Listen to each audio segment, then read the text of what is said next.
studies are constantly coming out that food is such an important part of a life and lack thereof. We're not counting calories anymore. We're just intaking food and not understanding there's repercussions to that. I think when we're young and in our 20s, we treat ourselves the worst. Like Right. it was just party, party, party, pizza, Taco Bell, That's right. it was horrible. Like now there's all this stuff coming out about circadian rhythms and the light and how many days did I spend in my room till noon asleep and You're just funny. It's funny, the way you tell the story and everything. Funny how? Come here, though. Yeah, he's crazy, see? Who are you? We interrupt this program to bring you a special report. Are you ready? So how we doing? good. How are you? I am awesome. Hey, thanks for coming on the show. I appreciate you. Thank you. Did you say I can hop on your YouTube? I sent you the Zoom on your Instagram. Well, I will check that. I will check that afterwards then. Cool. Well, I'm looking forward to it. So with me, I mean, I don't know if you looked at my content or listened to my show or anything, but I just kind of get into it. There's no intro. There's no. Okay. Yeah, I don't. I'm a huge podcast listener, and I hate where it's like a 5-minute intro with a guest and all that, just because we're going to get to know each other a little bit. And then, I'll leave all your links in the episode notes below. But I like to get to the grassroots of the content first off. So we first connected via Perfect Keto live chat. So if people don't follow Perfect Keto, they should check that out, because that was a fun little convo. So I got to get to know you a little bit, and I started looking through your content and your site and all that. And I just think we got a lot in common, like in terms of health and the passion for wellness and things like that. So for people that haven't looked at your site yet, if you can kind of give us a cliff notes of what got you into focusing on your health and kind of what you do. Just like you, I had no choice. So That's right. I got really sick. I followed the conventional wisdom of, eat less, exercise more. And I was just doing everything that you see in the magazines, back in the 90s, 2000s, and, just running and eating Boca burgers and, everything women are supposed to do to be healthy. And I was drinking tons of Diet Coke and drinking tons of coffee. And I was just pushing myself all the time. I thought if I didn't go more or harder, I would be lazy. Mm-hmm. So I never listened to my body cues that was like stop or slow down or anything. I just kept pushing. And then one day I could barely get out of bed, and I was pretty young. I was a personal trainer. I had lost a lot of weight doing a low-fat diet, and I had become a personal trainer because I thought, I want to share this with everybody, and this is the way to do it. And just count your calories. What's the big deal? Right. And then I got super sick, and I didn't know what to do, because once you're sick in the conventional medical system, they really don't have any advice for you. It's just like, okay, well, change your birth control, or maybe take some antidepressants, or that's really all they have. And they say rest or something, but they usually don't say that. So and we should point out, not to interrupt, but the big reason why that is usually, unfortunately, it's been like this for a while, where just medical doctors in general, when you get a degree in whatever your specialty is, you're supposed to stay in that lane. And that's the weird thing with like our healthcare versus overseas, because you can dip into a lot of different pots when you're in the medical industry in other countries. But for some reason in America, we're so addicted to, like, if he's a gastrologist, he only needs to stick to that. He only needs to focus on surgeries and looking inside what's happening, versus like there are other ways to kind of get help. And for some reason, just American doctors typically don't. They just send you to somebody else, just kind of pass the buck. Mm-hmm. And so I asked him for some thyroid tests because I had heard that might be a thing. And then I always had this idea that maybe I had a thyroid problem. And they were like, you don't have a thyroid problem. You're fine. Take Tylenol. Take some Advil. Yeah. And so then I went home and I filled in the test that I wanted on the form. So then I took it back, or I took it to lab or whatever. And then I got in trouble. They yelled at me. They said, "You are fired as a patient." So I was like, but I was really upset because I was younger, and I was just like stupid. And I was like, that hurt my feelings, like, I mean, Yeah. yes, I shouldn't have done it, but I kind of knew if I didn't do it, I would never get the answers that I needed. You know what I mean? So Sure. I was kind of willing to just break the rules, but I needed help, and they kicked me out, basically. And I was just Yeah. like, okay, I see what's happening here. And so I actually was so lucky that I ran into a girl that was a naturopathic doctor. She was working in a place next to my personal training clinic, and she had the lab. I had still the lab results, and she looked at it and she said, "Okay, you have Hashimoto's." She's like, "You need to take." And in California, I was living in California at the time. She said, "You need to take thyroid medication. Start it now." And Now, she was. did she do any type of test, or you were just giving her your symptoms and she's like, "Oh yeah, that's what you got." No, I had the results of the test that I had, Oh, so she saw the gotten, original tests. yeah, from the doctor that I was not supposed to order. Wow. So I took them to her, and she saw them right away. Said, "Okay, you're sick. I know exactly what's wrong with you. You need thyroid medication."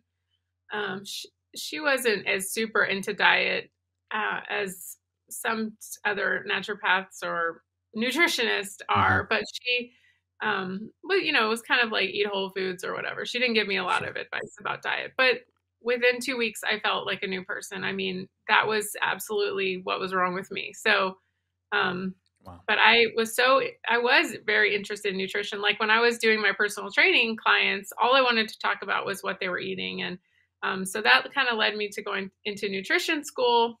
And I was in nutrition school for a while. And then I started learning about Weston A. Price and all that stuff. And I was just like, oh my gosh, like this guy's opening up and there's hope. And Yeah. I started feeling better and better. And so that's kind of the short story. Yeah. No, it's great. And for people that don't know, again, I'll leave all her sites and social. So check it out. So you got some really great content. And I love connecting with fellow creators that are on this because it's a very niche. We obviously know it's a niche conversation, a niche topic, and unless your For You page is cluttered with with health, nutrition, like you don't see that stuff. You might see like what Kim Kardashian is wearing that day, and most people's For You page is kind of like fluttered with what's going on around the world. And I was having this conversation with my last guest where you only know what you know, right? And unless you're doing the research into certain topics relating to your health and wellness and overall well-being, you don't really see that on a daily basis until it's too late. And that's what I try to do with my content is I like to keep it fun, entertaining, but I also talk about like what I do as a profession. And of course, I sprinkle in my podcast, health and wellness, because I think it's important that it's part of our life. It should be like brushing your teeth. It should be like, reading and even watching TV. If you watch Netflix every single day, make 30 minutes of that day about your health and well-being. Just learn about it a little bit. You don't have to completely flood your For You page with that, but it's important to kind of sprinkle in a little bit because, kind of like what happened to us, once it becomes too late and you really have to focus on it, there's so much work that you have to put in like you did. I mean, how long did this whole process that you just explained take? A year, 2 years? Oh, that was in 2010. Jesus. Yeah. So it's a process to figure it out. And, for me, which I talked about my Crohn's last time, I don't want to talk about it now because my listeners are like, all right, dude, enough. We've heard that 1,000 times. But for me, my Crohn's, it took 4 or 5 years to figure all that out. So that's why it's always important that you should focus on your health just a little bit each day. So that way it's not this like overwhelming flood of anxiety and stress when something, God forbid, negative does happen to you. So, Yeah. and have you found that with creating content? Like, have you interacted with people that didn't really have a passion for it, and then something happens, and then typically they kind of get the defibrillator to look into their health, Yeah, I or think that's pretty common. Yeah. Yeah. Because you don't really think about it until it's gone, you know. All right. You just kind of coasting along, and then you hit the wall. That's right. Yeah, it's almost like when you're really sick. Like, did you get COVID? Is that Yes. this whole thing? Okay. Um, so I got like super sick, like really sick for 2, 3 days, and then I was fine. But during those like 72 hours, the only thing I thought about, I didn't care about my shows that I was missing. I didn't care about, the work I missed. I cared about nothing. The only thing that was on my mind when I was sick was, God, I just hope I get healthy. Right. And we kind of take it for granted being healthy. Like on a daily basis, you're thinking to yourself, everything's fine. And, traffic this and, ugh, I can't believe they canceled my show. And like, you're thinking about all this stuff that you can't control, but your health is one of the things that you actually can control. The reason I feel I recovered from COVID, and I'm sure I'd love to hear your story as well, but the reason I recovered so quickly is because I'm intaking vitamin D every single day. I'm taking my multivitamins. I take care of my health. But like 5 years ago, when I wasn't so passionate about it, if I got COVID, I think I would have been rocked for weeks. Right. And I don't know if anything else bad would have happened to me. I can't say, but I could just say I felt a lot better than most people that I know that are out of shape. I was sick for 24 hours, and that Mm, was it. But it was like body aches, a lot of body aches. So I just had to lay down. And thankfully, my right. mom and my husband we all got sick kind of on a different day. Mm. So then somebody was able to take care of I have a 2-year-old. So Oh, so you kind of took it in shifts. yeah. So thankfully, they let me sleep so then I could get better. And then I took over when they got sick. Nice. Yeah, that is kind of. Did you guys quarantine as well, like in separate rooms, and were you able to do that or no? Yeah, I mean, we were just all together because my mom got it first, then we got it, and it was just like whatever. We're all together. We Yeah. stayed in the house, but we didn't stay away from each other. Yeah, you're kind of like we're gonna get it either way, so we might as well. Yeah. Yeah, that's how me and my wife were. She got it first, and it was so funny because I haven't been sick. I usually don't get sick at all. Like I don't get the flu, I don't get the common cold, nothing. I'm very fortunate with that. For someone who actually has an autoimmune disease, I don't really get sick a lot. And when my wife got COVID, immediately we knew. Like she woke up and we're like, "Yeah, you got it." So I'm walking in the bedroom and I'm like, "Ha, you got it. You don't take multivitamins like I do." Like I was so cocky. And the second I go upstairs and I'm doing some work and then I come down, I'm like, "How you doing, babe?" And she's like, "Ugh." And day 2 is pretty rough for most people that did a couple days. So day 2, she was rocked. And I go in and I'm like, "Hey, can I get you anything?" I'm feeling fine still. Like I'm good. I'm going to go work out. I got done with my workout. I hopped in the sauna. I got out and it hit me like a bag of bricks. And then I go into the bedroom again and it's day 3 for my wife. And I'm like, I got it. And it was like one of those things where it's just like, I've never felt so brutally destroyed in my life. And again, we talk about like getting sick and being healthy. Not only do we take it for granted, but I think throughout the day, we don't understand that every single thing that can impact us from a health perspective can usually be controlled with nutrition. And I realized that, especially when I was sick, because I started getting more appreciation for everything that I'm eating on a daily basis. Like I'm always pretty conscious of it, but when you get really sick like that, it kind of like resets your body. And then you start realizing, oh, now my body needs nutrients because that's kind of what your body craves when you're really sick. And it gives you a good chance to kind of like refresh and start over. And that's when I really started getting like aggressive with not drinking, fasting a little bit more because I mean, kind of fast when you're sick, not on purpose, but Yeah, you you don't start know what eating. right. But you start to realize you're like, oh, wait a minute, hold on. So now once I'm gonna get better and I'm getting all the nutrients after this fast, quote unquote, you're fine. Like you don't need food as much as you think. I'm big into fasting, and are you kind of into that as well? Are you into intermittent fasting or anything like that? Or Not really, because there is a lot of problems with blood sugar regulation with Hashimoto's, Hmm. and a lot of women have done a lot of really bad crash diets, and that's how they got Hashimoto's in the first place. Yeah. And and they're under a ton of stress usually when they get Hashimoto's. So, it's Yeah. usually not a good idea to fast a lot. Like if you have been doing keto carnivore for a long time and you're really really comfortable with it, I'd say over a year maybe you could do it. Hmm. But for me, it feels like whenever I did fast, any benefits that I might have gotten from it, it would push me over into like binge eating, and That's right.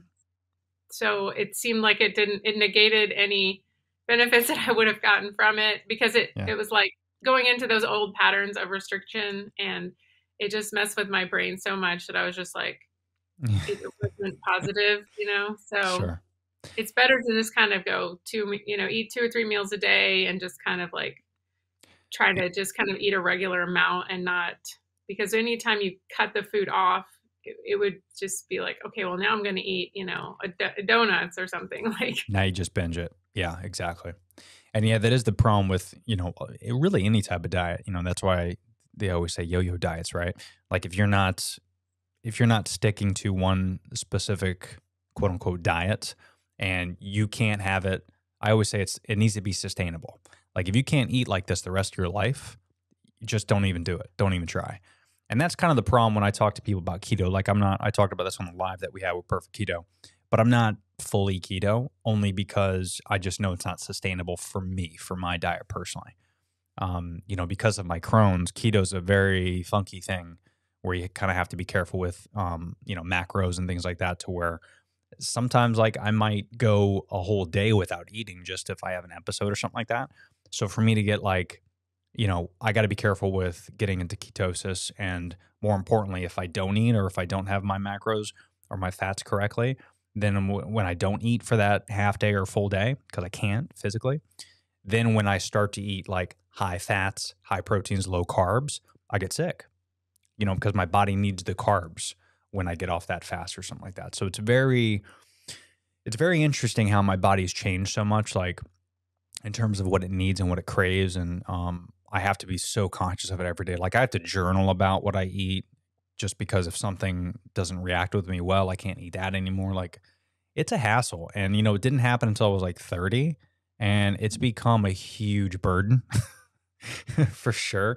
I'm sure, as you know, but this is how it is. And this is why it's important, I think, that we need to be conscious before something happens, kind of going back to the beginning of the podcast, to where you got to be aware of everything that you're eating now. And you got to be aware of how you're You could just reacting give up to and things. just take, immunosuppressants or something like that. I mean, why not? There you go. Why not? Yeah, that's an easy solution. Might as well. Spend like 5 grand a month on immunosuppressants. No big Yeah. deal. Yeah. And, it's only like a handful of side effects. No worries. Yeah, you don't like for infertility and Infertility, tuberculosis, stroke, heart cancer. attack. Yeah, I was on the first thing, just going back to kind of what you talked about with doctors. Doctors for me gave me a bunch of medications that just did not react with me well for my Crohn's. The last straw was like Humira, which if you ever watch TV and ads, if you don't skip through ads, Humira is like, it's like car commercials and then Humira. Like those are the most common. So I heard about it and I was like, oh, well, if it's this common, it's got to be fine, right?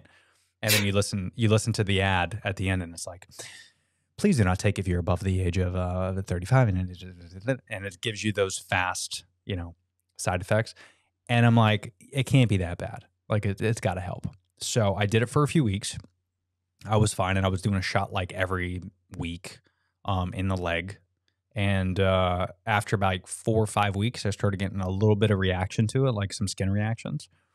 Mm. And, I was like, all right, no big deal. I mean, if this is what it takes, fine. I'll have a skin reaction as long as I'm not like going into the hospital, which is what was happening when I was having Crohn's. Like I would get so backed up, I would have to actually go to the hospital. I'd be in the ER for days. So I'm like, I'll take a skin rash for that. No big deal. Then the whole purpose of Humira is it kind of shuts down your body essentially to fight off whatever's happening. In my case, it was Crohn's. So it shuts down your immune system and focuses everything on Crohn's or whatever disease you might have. And when that happened, if I got a cut on my leg, for example, like a really rough cut, which I did when I was doing some work in the backyard. So I got this gnarly cut, like an inch long, and my body couldn't fight off that. Yeah. Right? So then that infection got super infected to where, again, I had to go to the ER now for this massive infection on my leg. And I'm like, dude, this is crazy. There's got to be another way to where I don't have to like take one ER visit with the other and choose which one's better. So then that's when I started really diving into nutrition and trying to figure out, okay, so if I could just eat whole foods, maybe that'll help. And the next thing you know, I haven't been to the hospital since, and I've been off Humira. So, and that's obviously not for everybody, right? Like, just like you, your diet's not going to work for me. My diet's not going to work for you. But if you could just take the time and effort to figure out what it is, man, you live a healthier life, and it's amazing. Well, I think we have this idea that doctors are going to save us when really we have to help. We have to save each other, or save our own selves. We can't just depend on them for you know, everything. we just let it. It's almost like our parent or something. When we're a kid, we're just like, "Okay, mommy, save me," and that's not what doctors are supposed to do. Like, they're supposed to like assist, or yes, in the ER, maybe when you cut your head off or something, you need help. You need immediate assistance. But for chronic things like we have, it's not. It has to be you take control, as well as maybe some tips from your doctor, or if you get sick, or maybe you need some intervention. But I think once you've been in that system for a while, you realize that they don't really have the answers. And the other thing I was going to say about that is Hashimoto's is a big cause of, I'm sure with all autoimmune disease, but it's a lot of people who have Hashimoto's are bedridden. They're unable to work. That's right. And they also go in clusters. I'm sure you know this, that when you have, it's likely that I would have Crohn's, as well as, or maybe lupus, or of course, RA. And you could get any number of autoimmune diseases to go along with. It's like a cocktail. Yeah. So if you don't take control, that was always the thing for me, is like, I need to not focus on looks or anything that maybe other people are worried about, but I am terrified of getting, all these other things, because they go in clusters. So that was always my why, sticking with it for, over 10 years now. Yeah, I'm so glad you said that, because for me, I was a trainer as well. I mean, this is going back, what was I? I'm 37 now, so I think I got my certification when I was 19. And, they are only 4 years long, so I'm way past not certified. So usually when people ask, I'm like, I'm not even certified, dude. Just, it's because you should renew it every couple of years. But even, back then, I was so addicted to the look, like you mentioned. Yeah. And I was 180 pounds or so, like jacked. Maybe I'll clip it up if I could find it for people watching on YouTube. I'll try to clip an old photo of me, because I was like, not to be braggadocious, but I was like in my prime. Like, I look at that picture now and it makes me very depressed. So I try not to find it. I might have deleted it everywhere. But that was the hardest thing for me when I got diagnosed, was that's not going to happen ever again. And I'm never going to look like that, because I was eating 6,000 calories a day, and the way my Crohn's is very interesting, to where I can't eat a lot. So because once I eat a lot, I get backed up. Unlike a lot of Crohn's patients, like if they have chicken wings, they have to run to the bathroom. That's like 80% of the disease. For me, I've never heard of that, your kind. Yeah, They're and that's always why like the diarrhea people, Yeah, and you know, not for nothing. I mean, I don't wish this upon anybody. Knock on wood, but I would kill for some diarrhea. I'd be okay with it because Oh, well, that is a Hashimoto's symptom, is that's right. constipation. So, That's right. Yeah, I and you know, yeah, I mean, I've never been to the hospital, yeah, but it's yeah, I would kill for some diarrhea. that's right. Yeah, because there's nothing more uncomfortable than being massively backed up, and you know, the immune system and the gut biome in particular, the microbiome, it's the second brain. So when that is fucked up, for lack of a better term, when it's backed up and clogged, it's almost like having brain fog. Like for people going back to COVID, I've never had the worst brain fog in my life than when I had COVID. It's like a different thing where you can't control. There is no amount of functional mushroom or lion's mane or alpha brain. There is no Joe Rogan on it product that will fix the brain fog that you have when you're massively constipated. It is brutal.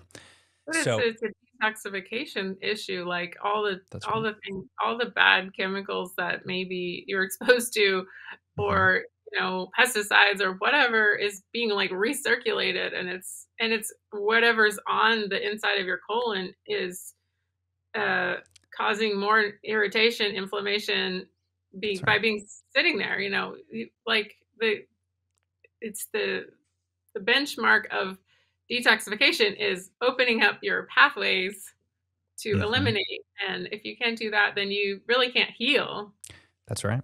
And you know, that's why I really started to realize that I'm not going to look that big. I'm going to have to kind of clear out my system essentially. The things And you did then, though, the things you did at that to get that same thing with me, I was yeah. like, I have to be this weight. I have to fit in this size clothes. I have to look like this for being a trainer. Mhm. And those things that you did to yourself are what led you to this. Maybe you never would have got Crohn's. Maybe it's in your genetics, but maybe you triggered it by doing all that crap to your body. Exactly. Yeah, that's so true. I'm 100% confident. It was probably that. It was probably the partying, the drugs, the food. Like That I doesn't was, help. yeah, I was, I was a massive douchebag jabroni when I was in my 20s for sure. Like I'm happy to admit it. And yeah, I mean that definitely led me to where I am. There's no question. I don't even know if, I mean, there's really a lot of immune diseases. There's no uh, studies in them that say they're, you know, genetic or hereditary. There's no concrete evidence for it because I've tried digging into it. It doesn't make sense that I have Crohn's, and the only thing I could think of is my eating habits. That's it. And I think a lot of chronic diseases could be avoided by that. You know, studies are constantly coming out that food is such an important part of a life and lack thereof. You know, the amount of food that we ingest on a daily basis every 2 hours, and we think it's, you know, and I don't mean like every 2 hours like snacking, probably like you do and I do. I mean like every 2 hours we go to fast food chains. Every 2 hours we intake 1,000 calories and we intake 4,000 calories a day. Like we don't understand just going to Panera and having a salad at Panera, that's almost 1,500 calories. You're supposed to have 2,000, 2,500 in a day of good, healthy cows. And we're not counting calories anymore. We're just intaking food and not understanding there's repercussions to that. So, over the course of 10 years that I went hard, that's probably what damaged my body because our bodies aren't really meant to deal with that. And, Well, and I think when we're young and in our 20s, we treat ourselves the worst. Like right. I went to, a big, one of those gigantic universities, and Mm, it was just party, party, party, pizza, Taco Bell, that's right. it was horrible. Like that's a time we're actually really still developing, we're not even grown up at that point, and we're just trashing our bodies. And then, now there's all this stuff coming out about circadian rhythms and the light, and Mm, how many days did I spend in my room till noon asleep, and or 3 o'clock in the morning and in a bar, and it's like so true. this, and looking at devices and all that stuff. I mean, we didn't have phones back then, Yeah. but we watched a lot of TV and stuff. That's right. Yeah, that is so true. it kind of sounds like we're saying, hey, listen, don't live your life, and don't only focus on your health. Don't focus on that's not the case. But I mean, as you get older, I think not that any 20-year-olds are listening to this being like, that's right, I need to change my life because They like don't listen to no, this. they don't listen. Same thing where my dad and my family, they were like, hey, Tony, you need to save money. You need to take care of Yeah. your body. I was like, fuck you. I'm going to do what I want to do. So I get it. Like, no one's going to probably, but hopefully there's a handful of people that are like, I should probably stop eating Taco Bell. I should probably stop doing that. Because the problem is, even when we were in our 20s, food is year over year getting less and less nutrient dense. And the issue now is it terrifies me because, for my children in 50 years, when they're my age, right? 30, 40, 50, I don't know what the food's going to look like.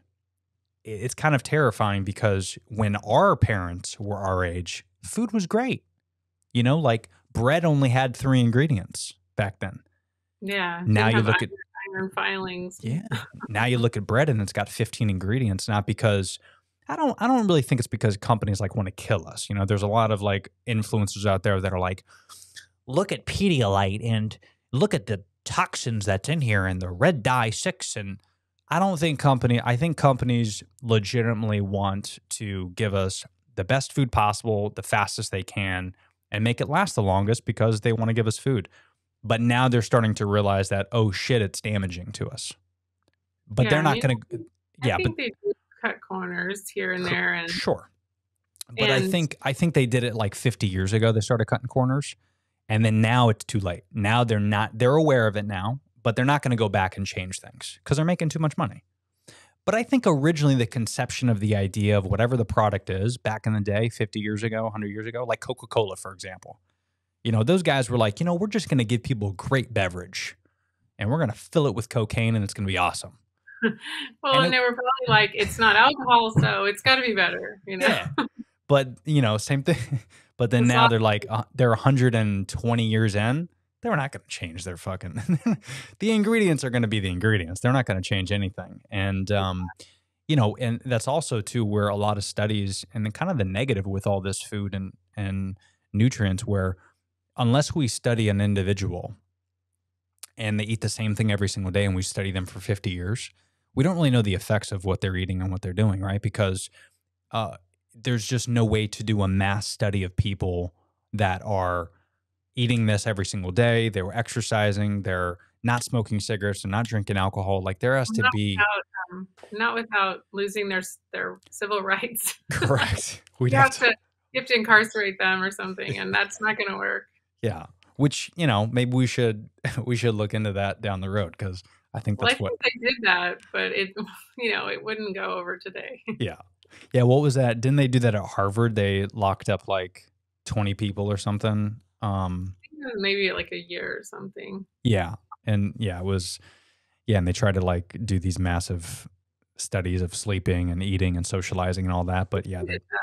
There's a Stefanson, the guy from Carnivore, like the first original Carnivore guy. Yeah. He did that. He stayed in a place, in a hospital, I think, in New York for like a year and only ate meat and fat. And they studied him, and maybe him and one other guy, and they were like, he didn't get scurvy. It was amazing. Yeah. Have you done that diet, carnivore, Well, or experimented with it? out of desperation, because I was doing keto for many years. I did paleo first, and I heard, great things about that. And and I wasn't fully dairy free, I guess, more of a primal approach, off and on dairy free. Then I thought, well, but I still suffered so much with the constipation. So I thought, well, and I still had the Hashimoto's antibodies, which was always my goal, to get them down to 0. Sure. And I thought, well, Now's and the one of my time. friends was like, I know you struggle with your digestion a lot. Maybe you should try carnivore. And that was in 2018. And I thought, well, I don't want to do that. Right. So I heard about it for several months, maybe even longer. But it was maybe 3 months that I was like actually considering it and like actively not doing it, you know. I Yeah. was like, I'm not doing that. It's crazy. Then I thought, okay, I'll just do it for 30 days. And, you know, I won't die. And whatever happens in 30 days, we'll see. Yeah. So I did it and I actually just loved it. And I lost like 10 pounds that first month. And, On carnivore? mhm. Wow. And nothing, I had weight loss, very bad weight loss resistance. And so I was like, that's amazing. And then my energy was better because when you have Hashimoto's, your energy can be really low. Mhm. And even though you take medication, you know, you're not all the way better. You know, that's just, Yeah. you're just a little better, or That's right. you can function. You know, but Yeah. then. I mean, my skin started looking better. Everything was getting better. My digestion didn't really change, except for the bloating. Like the bloating from all the plants and stuff, it Mm. went down really fast. Within 24 hours, I was like lost the bloating, and I was like, this is crazy because I've been bloated for so long. I just thought it was like part of, like, I would get so bloated, like my rings would just, like, it couldn't, you know, it was just like, you could Really? see it everywhere. It's just like, it was like almost like a tide, like it goes up and way down, you know. And so that was a sign of hope for me. So I was like, well, I'm going to keep going. So I did it for another month and another month. And after about 4 months, my digestion started moving like on its own. Like I take a lot of magnesium, or I took a lot of magnesium. Mm. And my digestion started, like, I started going on my own without taking the magnesium. And I was like, oh my gosh, this is amazing. And so I just took that as like a sign of healing. And yeah, I just kept doing it. So that was about 4 years ago. And are you still on it? Hmm. Carnivore. Yeah. Oh shit, we should have led with that. I didn't. That's amazing. You know, because I mean, obviously, I've tried everything under the sun as well, and it just so happens that I did plant-based first. After, and I think I talked about this on the live, but I did an elimination diet essentially for like 2 years, where like every 6 months I would give myself, you know, I would be pescatarian, right, for 6 months, and then I was still having issues. And then, because a lot of people don't know, you want to give yourself plenty of time, like at least 45 to 60 days of one specific diet. You can't expect changes after a couple weeks. So I gave myself like 3 to 6 months for each diet. And it just so happens after eliminating everything, took out red meat at first. I was still having issues being pescatarian. Then I took out fish and chicken, still having issues. I went vegetarian, which of course is still like cheese and stuff. So I took out that completely, went vegan and plant-based, and then I didn't have any issues. So I never had like room, I guess, in that elimination diet to try carnivore, but I've always been fascinated with it because it's weird when you become vegan and plant-based. Like a lot of people think, oh, you know, where's your beanie? And, you know, are you growing your own plants and stuff? Like there's a very stereotypical vegan, just like there's with a lot of things. We just like to throw stereotypical stuff on, and we like to label things. But it is hard once you get in this. Like now I do grow my own plants and stuff because you get kind of immersed in the culture, right? Like you know, start buying Teslas and worrying about solar panels. And it after a few years, it just kind of like morphed into this thing where you have a better appreciation for food as a whole, which leads to having a better appreciation for the planet and the earth and all that. And I think we all like care about the earth. Like no one really litters that much anymore like they want to. Sometimes we make mistakes, but I think we all like have a little vegan in us. And you know, we do love the earth and we love the planet. We love food and we love animals, but we also love cheeseburgers. You know, it's right. I mean, there's kind of one of those things where we forget for a second that was a cow. You know, we know it was a cow, but we're like, just for like this 2 minutes, I'm going to forget because it's so good. Right. Like we love cheesecake, but you don't understand that was a cow getting milked. And then there's 1,000 levels of processing that leads to that cheesecake. So, I've never tried carnivore, but I've been very fascinated with it. I'm terrified to do it now. I'm open-minded to trying it eventually because I think it would be interesting from a content perspective, like a vegan for 4 years and then transitions into carnivore. I think that would be interesting. And I would be, I'd be curious after a few months how my body would, it Well, might be better. you'd be in good company. There's a lot of those. Yeah. Is there really? Oh, From yeah. vegan to carnivore? Yeah. For the better, I would imagine. Well, they don't. I mean, they probably would have just gone back and not made like YouTube videos about it and stuff Yeah. if they, If because they, it's not really yeah, something you want to say if you're not really serious, because you'll get a lot of hate comments and stuff. for sure. Yeah. And, I personally wouldn't care about that. I would care more about, people with my chronic disease, because I think a lot of people that are vegan because they, want to protect the planet and, care about animals. And again, I go back to, I do as well, but I also care about my health way more than I care about a cow. Well, Right. that's how it was for me. I was a pescatarian, vegetarian too, and that was the year I did it for a whole year. And I read that book, Skinny Bitch, and that was all about the factory farming and everything. Sure. So I mean, I think, and it appeals to your side of that. I want to take care of the earth and the animals and all that, and you think that's gonna do it. So you're like, well, I want to do that more than you don't think that maybe your health is going to be affected. That's right. But I think that, one of my biggest mistakes was doing a lot of soy. And I think, hopefully I don't think you do that.